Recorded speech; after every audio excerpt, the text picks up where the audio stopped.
Florida lawmakers respond that 2 million Floridians will lose their health insurance. as Obamacare recipients fear a spike in healthcare premiums. Prince Andrew stripped of his title Before then, I thought I was the pointy end of the sword. due to his association with Jeffrey Epstein. An update on Hurricane Melissa. The entire infrastructure and everything needed for the convenience of modern living is destroyed. After it rocks the Caribbean. And the Heat try to take down the undefeated Spurs. Dan driving by Victor and a roundhouse slam. And the Dolphins on prime time. These stories and more coming up on Newsbreak. Hello, South Florida. I'm Samantha Gutierrez. And I'm Nicolette Esper. Today's Friday, October 31st, 2025. Live from the Lee Caplin School of Journalism and Media in North Miami, this is Caplin News. Well, the government shutdown's fallout may be felt harder tomorrow in South Florida than most areas across the nation. It's day 31 of the government shutdown, and lawmakers have yet to come to an agreement before open enrollment for Affordable Care Act coverage begins tomorrow. Our D.C. Bureau reporter Duvasana Basundio has more. Good morning, Nicolette and Samantha. The Trump administration released available plans sold through Obamacare marketplaces. 4.6 million Floridians who are a part of ACA are now worried as they see the rates skyrocketing. It's estimated that 2 million Floridians will lose their health insurance. Democratic Representative Darren Soto represents Eastern Orlando, Kissimmee, and St. Cloud. His district has the second highest number of ACA enrollees in the country, 275,000. Soto says if the Congress does not extend the ACA's tax credits, millions of people could pay higher health care premiums or lose coverage entirely. The hardest hit are young people who just barely are able to afford it, and then older people who are in that pre-Medicare age, about 55 to 64. The top 10 districts with the most ACA enrollees are all in Florida, with over 1 million in Miami-Dade County alone. The South Florida districts, represented by Republican Mario Diaz-Balart and Democrat Frederica Wilson, have over 550,000 enrollees combined. I reached out to both Diaz-Balart and Wilson for an interview. In an email, Wilson said, "Since Florida never expanded Medicaid, many Floridians have depended on the ACA as their safety net. If thousands lose their health care, health centers across Miami-Dade will have to cut back services, making it harder for everyone to get care." Diaz-Balart did not comment. Wilson also wrote that Democrats in D.C. have been ready to negotiate to reopen the government and solve the healthcare crisis, but Speaker Mike Johnson keeps canceling votes. Meanwhile, Republican Senator Rick Scott declined to be interviewed and instead mentioned an op-ed he wrote for the Wall Street Journal, where he, like most Republicans, blames the Democrats for what is happening. On the other hand, Congressman Soto says this shouldn't be a Democrat versus Republican issue, adding that most members of Congress and their staffs get their health care through the ACA, and that each member of Florida has at least 100,000 constituents who would be affected. Every district in the state, regardless of whether it's a Democrat or Republican, we're all going to get hit hard. We haven't reached any watershed moment yet, but hope springs eternal. Now, according to several media outlets, the Senate Republicans and the Senate Democrats are trying to hammer out a proposal to end the months-long government shutdown as soon as next week. Reporting live at the Capitol, I'm Duvasana Basundio, Caplin News. And this morning, senators are back in their home states for the week as SNAP benefits are set to expire tomorrow. No progress was made towards a deal to reopen the government, leaving millions of Americans at risk of losing SNAP benefits. And today marks 31 days, as we mentioned, into the government shutdown and could become the longest in American history if it lasts until November 5th. And the House has been out since September 19th. Prince Andrew is in the process of having his title stripped away by King Charles amid renewed focus on Andrew's association with Jeffrey Epstein. Allegations against Andrew resurfaced after the publication of a posthumous memoir by Virginia Giuffre wrote that Andrew assaulted her when she was a teen. In an interview, Giuffre's brother, Sky Roberts, responded to the news of Andrew's censure.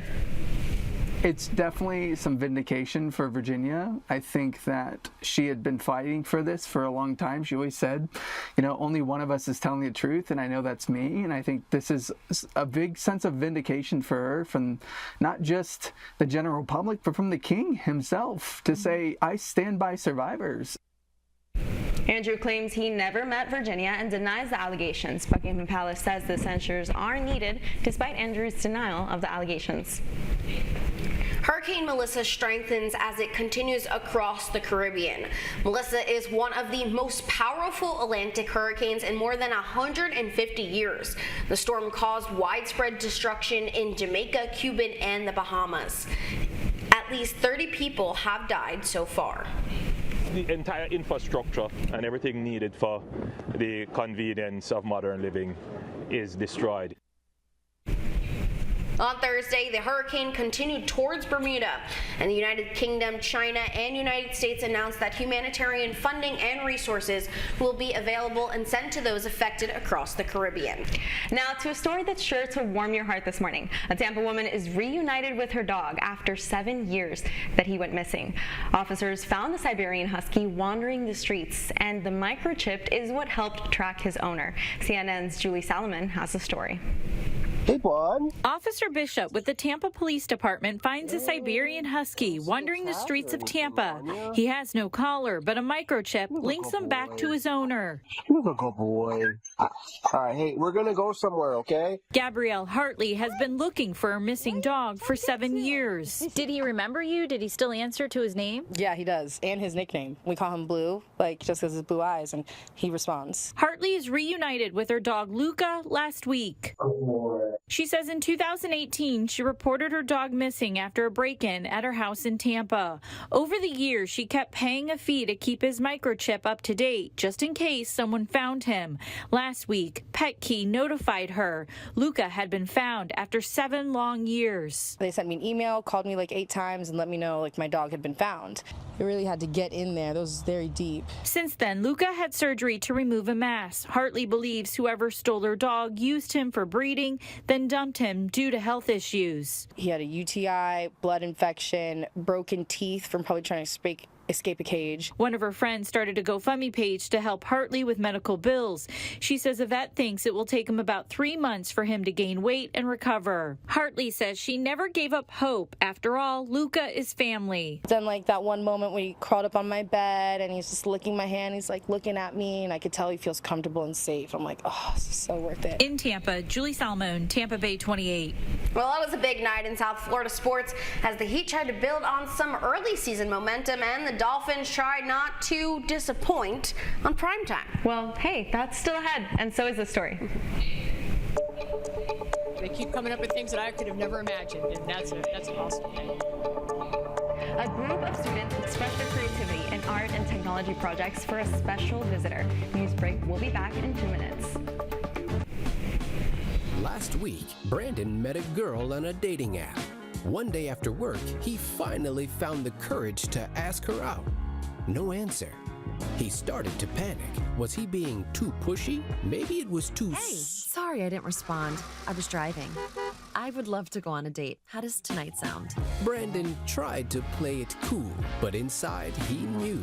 A girl so smart, so responsible. She must be a keeper.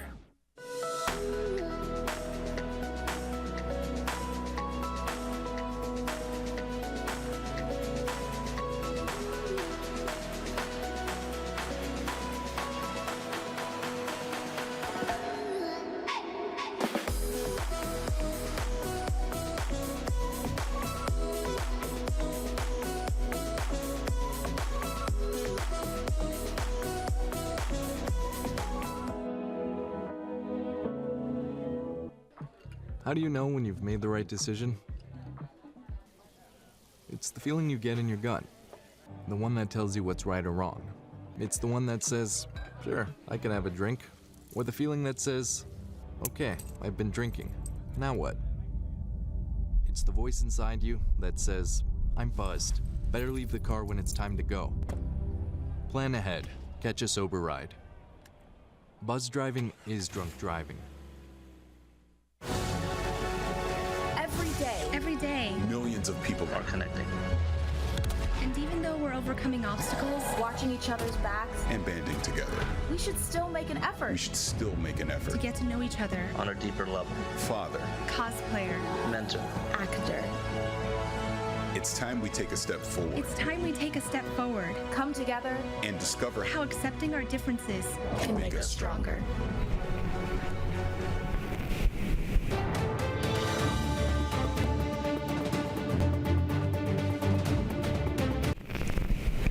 FIU receives a presidential visit.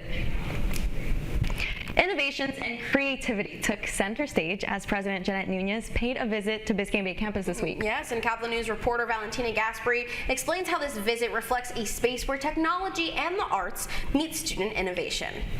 I am here at the Rockcliffe Art and Design Incubator where President Nunez explore. The works students are currently working on, but don't take my word for it. Right, Valentina? Thanks, Ava. That is right. The future of AI and robotics is here and now. There you go. In pause-up style, this AI motion capture system was one of the many works President Nunez got to explore. Being able to see it firsthand, I think, was really important for me. On full display, the Radcliffe Art and Design transcends vision and innovation all around and offers students hands-on experience to soar in art, science, and engineering. It gives me a lot of hope for the future, a lot of hope for Panther Nation, and I'm excited to see what the future is going to bring. They keep coming up with things that I could have never imagined, and that's an awesome thing. One of them being Natalia Padisha's project. I am working on a robotic arm. Her love for painting and a medical condition in the nerves of her arm have turned into this headset that carries 14 sensors, and this will read my brain activity to then output paintings. A project she's been working on for months with over 178 pieces printed so far. This has inspired me to create art for people who have these disabilities. Padisha says she thanks FIU and the president for allowing students like her to design their work and creativity. I think she's pushing us to integrate and do more innovation, so I think it's really nice of her to be coming into our spaces and seeing what we're working on. And for many FIU students, President Nunez's visit stands as a reminder that creativity innovates wonders. In North Miami, I'm Valentina Gaspari, Caplin News. A big test for the Heat last night as they tried a play spoiler on a record-setting night for the Spurs.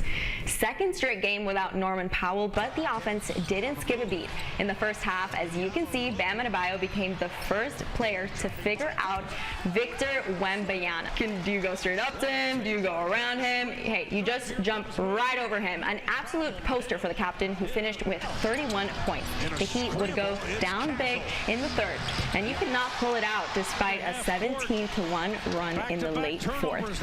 They once again ran into a problem of not being able to execute in the half court down the stretch, an issue that they'll look to Tyler Hero to fix when he's back. Oh, for sure. I feel like that's a whole nother level we can take, when those guys get back. Those are big-time players. So it'll be a special moment when we have the whole squad together back. The win marked the first time the Spurs started their season 5-0. The Heat will stay on the West Coast this weekend as they take on the Lakers on Sunday. Of course, there was excitement all around Miami teens as the Heat and the Dolphins played all together on one night, but it went away after the Dolphins got smoked by the Baltimore Ravens at home on Thursday Night Football. The main story of the game, of course, was returning Lamar Jackson, who didn't miss a beat as he completed 4 touchdown passes. On the other side, though, for the Dolphins, Tua Tagovailoa had yet again another disappointing game, throwing only 261 yards and, of course, another pick. The Dolphins don't have much time to breathe, though, as they have another tough matchup in Hard Rock next week when their rival Buffalo Bills fly down next Sunday. And we might have a new World Series champion tonight as the Blue Jays look to rely on home cooking to close out on the Los Angeles Dodgers. You are looking at live images of the Rogers Center where the Blue Jays are returning home after they have successfully come back from a 2-1 deficit, including a big performance in Game 5 on the road. With their backs against the wall, the Dodgers will rely on their ace. We're coming right back.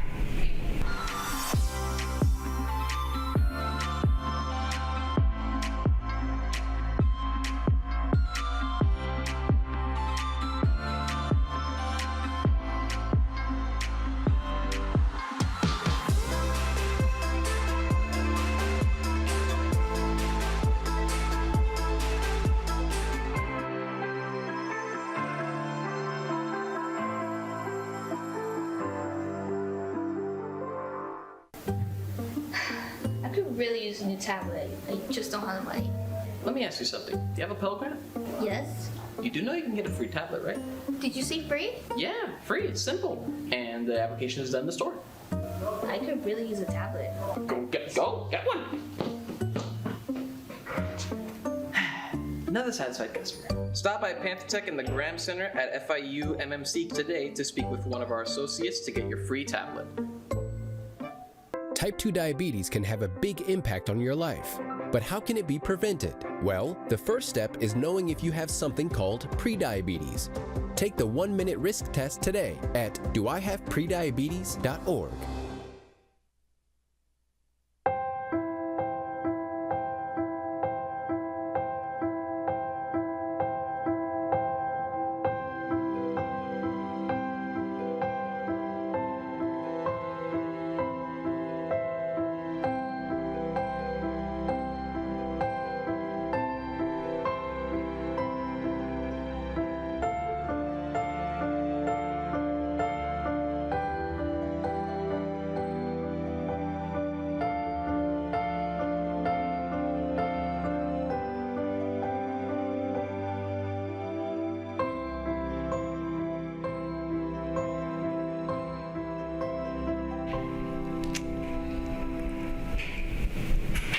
And that's all the time we have for Newsbreak. I'm Samantha Gutierrez. And I'm Nicolette Esper. And of course, today's Halloween. So we are Beanie Babies. Yes. And of course, you can get more news anytime at caplinnews.fiu.edu. Happy Halloween.